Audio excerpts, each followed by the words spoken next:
Jim from Clarks, Nebraska said, we pretty much know which teams will be top 10 this year. Which ones do you have the biggest doubts about? Basically, do you see another collapse like Clemson, LSU, Penn State, etc. from last year? Oh, man, that's tough to see, Jim. So Clemson, LSU, and Penn State were all top 10 teams last year that finished unranked. We had 2 head coaches fired there. We've got a third one that is holding his torch with both hands backed into a corner, just gripping it as tight as can be right now. Yeah, I don't know that I see that. Side note, I don't know that we're dead certain who the top 10 teams are going to be. But yeah, you're right. We do have a general feel. I would say LSU. I'm okay with LSU being there. If we think LSU is going to start the season as a top 10 team, that means they're a contender. I would say they're a contender that I have some doubts about. I'm just really hesitant to go all in on them, knowing the injury situation and the recovery situation with Sam Leavitt. You can pretend that's not a big deal all you want to. That is a big deal. It's a big deal for anyone, much less a place where everything's new.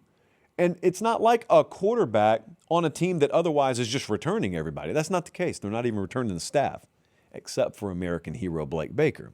But he doesn't coach offense. So can they run the ball good enough? Outside of quarterback, can they run the ball good enough? They're just some basic questions that I wouldn't be asking if they were expected to be a 6-win team. But people expect LSU to be a playoff team this year. Clemson at Ole Miss and A&M in the first 4 weeks. They don't get to ease into it. This is not Penn State where they wait until the middle of the season before they're really truly tested. LSU gets tested right out of the gate. They'll be a double-digit favorite against Clemson. Look, week 1 surprises us every year. But even if they win the Clemson game, they're back-to-back games. They're at Ole Miss and A&M. Those are really motivated and really good rosters. So, yeah, I would say it's fair to at least have some doubt there. Indiana, am I going to do this year? The pack of clown noses is outside on a shelf right now. We haven't even thrown them away from last year's debacle down the stretch with Indiana. We will whisper doubt about Indiana. Does the improbable just become sustainable there? Last year was very improbable. So if that's just sustained now, if that's just who they are and what they are now, okay. They have a lot of really good football players that were on last year's team that will not be on this year's team. Fernando Mendoza, but also you lose your top 2 tailbacks, you lose 2 of the top 3 wide receivers, major defensive pieces gone. They did sign the number 1 transfer portal class. Does that mean Josh Hoover comes in and he's just like a 1-for-1 trade-off? Is it just a plug-and-play, rinse-repeat at quarterback? Turnovers all of a sudden just aren't an issue for him? That you will not see Indiana exposed early, even if they're going to be exposed, because they will probably rip the spine out of the first several teams they play. But eventually they will play Ohio State. They'll go to Michigan. They got USC at Washington.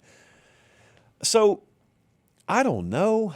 I think they'll be a playoff team again. I think that. And if they're good enough to get to the playoff, by that point, a lot of these questions have figured themselves out.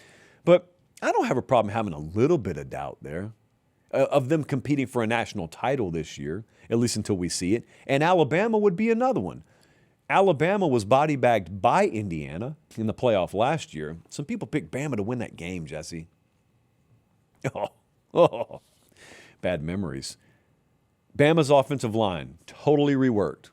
Up to and including the coach of the position group, totally reworked.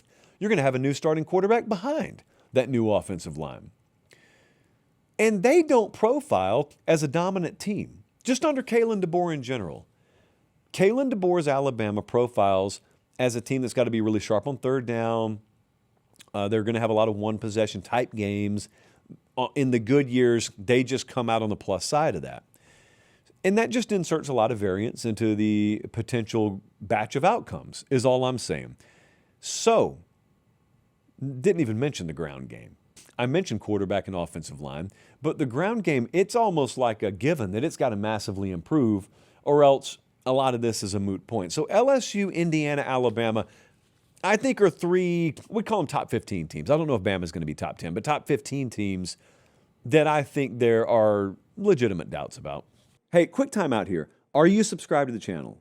It doesn't cost anything. It's free. Please do it. It helps us maintain the show at this level. That's it. That's all I got. Back to the clip. Let's move on. There it is, Jesse. I hear it.